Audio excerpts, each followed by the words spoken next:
What if I told you that Greece, the land of Zeus, Athena, and Apollo, still hides temples that even history tried to erase?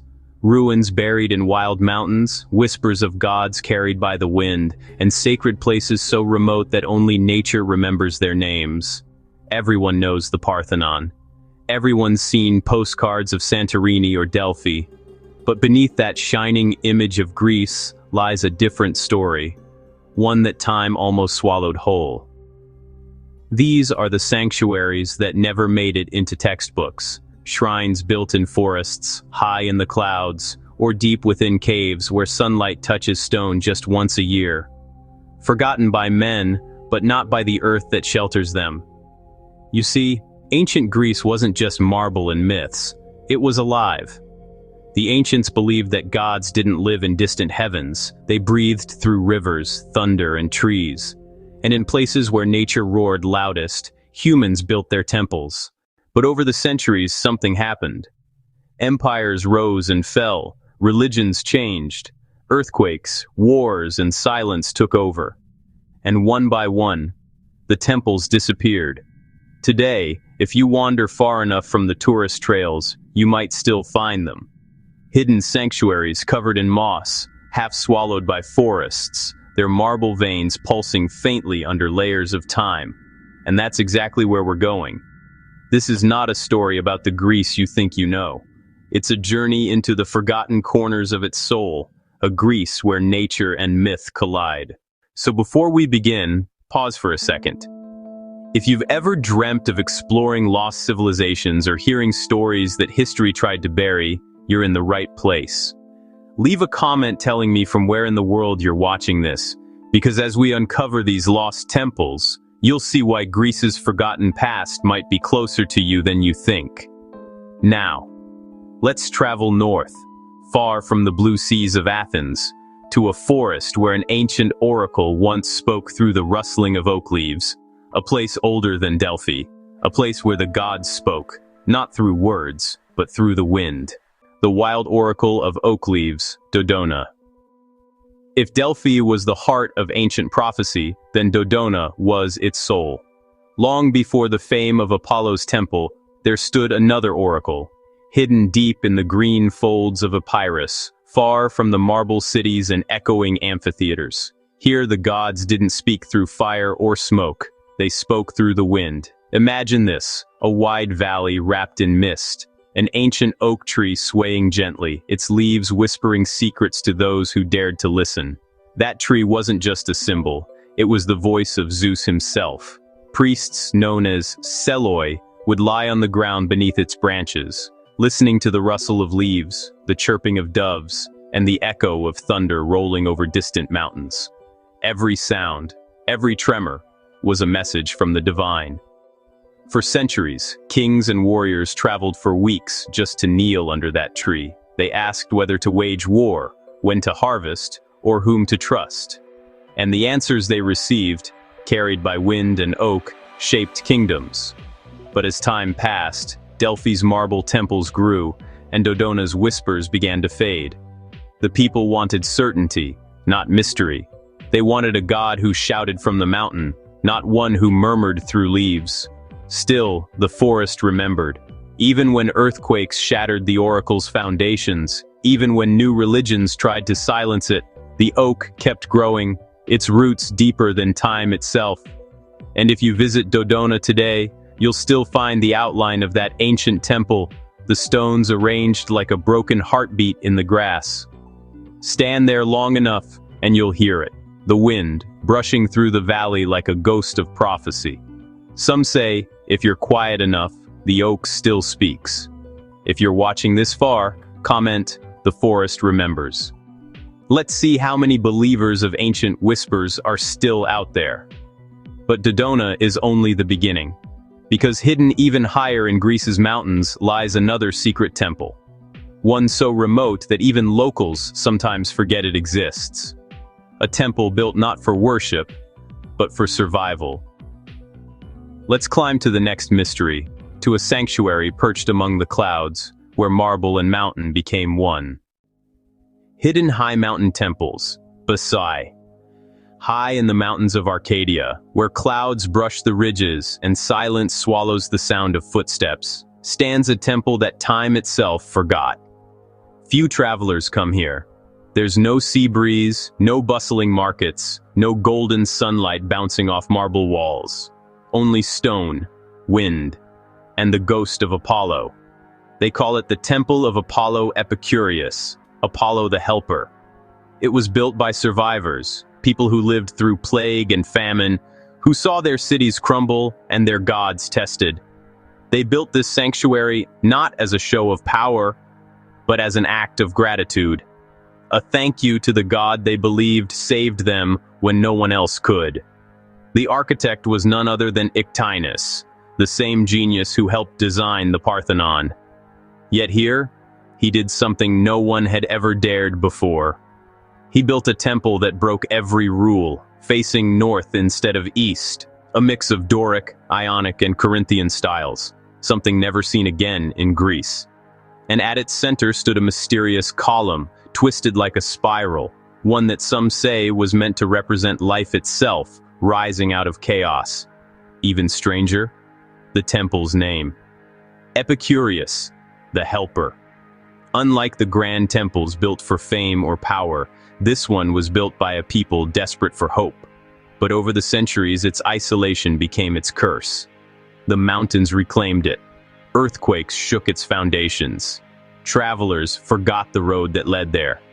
By the time archaeologists rediscovered it in the 18th century, it was buried under layers of dust and silence.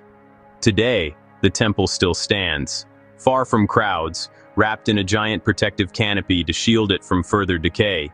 It's eerie, quiet, and impossibly powerful. When you stand there, the wind roars through the columns like a choir of ancient voices, whispering gratitude to the god who once helped them survive. If you're watching this far, drop a fire emoji, it's in the comments, because what comes next reveals how some temples weren't built for the gods, but with the gods. Let's leave the cold peaks behind and travel east to an island of sun, sea, and stone, where a temple still guards a secret beneath its foundation. Sacred cliffs and sea gods, Athena, Lindia, Rhodes. Far across the blue Aegean lies the island of Rhodes, an island of heroes, merchants, and gods. But high above its sunlit beaches stands something most tourists never see, the Temple of Athena Lindia, perched on a cliff, gazing endlessly over the sea. According to legend, this temple was built on the very spot where a golden rain fell from the sky, a divine sign marking Athena's blessing. It's said that when the goddess was born, the heavens wept gold upon the island, sanctifying the cave beneath the temple. That cave still exists today, a natural chamber carved by time and salt, hidden beneath layers of rock. Priests once descended into it with torches, whispering prayers while waves thundered below. To them, the sea wasn't just a backdrop, it was alive, a messenger of the gods. Unlike the cold perfection of Athens' temples, this one feels raw. The salt in the air, the cry of gulls, the endless horizon. It's where myth and ocean blur into one, where the divine meets the deeply human, fear, hope, longing, and awe. But here's what makes Athena Lindia even more mysterious. Inscriptions discovered on the walls show that ancient Greeks didn't just come here to worship. They came to tell stories. Hundreds of dedications were carved into stone. Names, wishes, confessions. A living record of voices that refused to disappear. And in those carvings, you see something beautiful. A fisherman begging Athena to calm the storm. A mother praying for her child's health. A soldier asking to return home. This was not just a temple, it was humanity carved into rock. If you've ever stood by the ocean and felt something greater than yourself, type wave and in the comments. Because in Greece, the waves still carry the same whispers that once echoed in those caves. But what if I told you that not all temples had walls? That some sanctuaries were built not by human hands, but by the earth itself? Let's go deeper, into the wild heart of Greece, where the landscape is the temple. When nature becomes the shrine before marble, before architecture, before myths had names, There was nature. The Greeks believed that every mountain, every river, every grove had a spirit. You didn't build a temple, you found one. One of these sacred places was the Cave of Pan, hidden in the rugged cliffs of Mount Parnassus. Here, shepherds once left offerings to the god of the wild, Pan, the half-goat, half-man spirit of nature. He wasn't worshipped in grand halls, but in shadows and echoes, surrounded by dripping water and the hum of insects. Even the famous Oracle of Delphi began as a sacred spring. Before it became a city of marble, it was simply a crack in the earth, a place where gases rose and voices of prophecy were said to emerge. Nature was the first priest. This bond between land and myth was powerful and fragile. When humans moved away from the wild, when temples replaced trees and statues replaced symbols, something sacred was lost. Yet even now, in the remote parts of Greece, the cliffs of Meteora, the forests of Epirus, the caves of Crete, that connection still hums beneath the soil. If you close your eyes, you can almost feel it, the pulse of an ancient rhythm that never truly stopped. If you believe nature still holds power, comment, "The gods never left." But as time went on, faith shifted. Temples that once echoed with hymns fell silent. And the next chapter in Greece's story isn't about creation, it's about erasure. Forgotten, repurposed, reclaimed.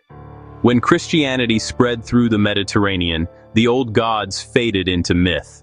Many temples were destroyed or converted into churches. Statues of Zeus and Athena were defaced, melted, or buried. To preserve faith, history had to forget.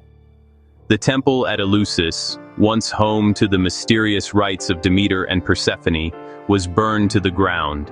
The Oracle of Delphi was silenced, and across the land, temples like Bassae and Dodona were swallowed by time. But here's the strange thing.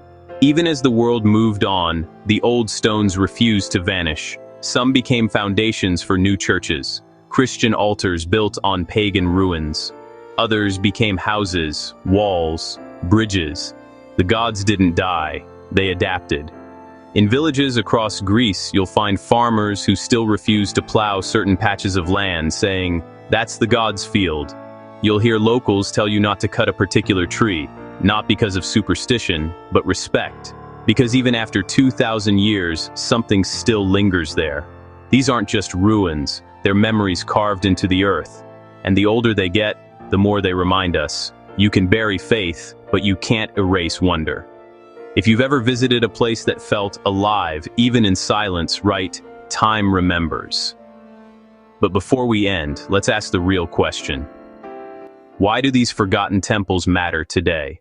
Why it matters for you, and what you might never see. Because these ruins tell us something about ourselves. They remind us that the human spirit has always searched for meaning. In gods, in nature, in stories. They remind us that beauty doesn't only exist in what survives, but in what endures. Standing at Dodona, Bassae, or Lindia, you're not just visiting history. You're standing where generations stood before you, asking the same questions we still ask today. Who are we? Why are we here? And what forces shape our destiny? Greece's forgotten temples are mirrors of our own lives. Beautiful, fragile, and waiting to be rediscovered. They teach us that time erases names, not meaning, that myths don't vanish, they evolve. If this story made you see Greece differently, comment, "I hear the whispers." Because somewhere in the world, another forgotten story is waiting for you to find it. So here's the truth. The temples of Greece were never truly lost. They were simply waiting. Hidden under moss, beneath dust, inside memory. Time tried to erase them. Nature tried to reclaim them. But myths never die. If you listen closely, you'll hear them. In the whisper of leaves at Dodona. In the wind that howls through Bassae. In the waves crashing below Athena's cliff. They're not ruins, they're reminders. Reminders that no civilization, no matter how old, ever truly fades. As long as someone remembers to tell its story. So tell me in the comments, which of these temples would you visit first? And if you love uncovering stories that history tried to bury, hit that subscribe button and turn on the bell because we're just getting started. The myths of Greece were written in stone, but their echoes still travel through the wind. And somewhere, deep in the mountains or under the sea, another forgotten legend waits for you to find it.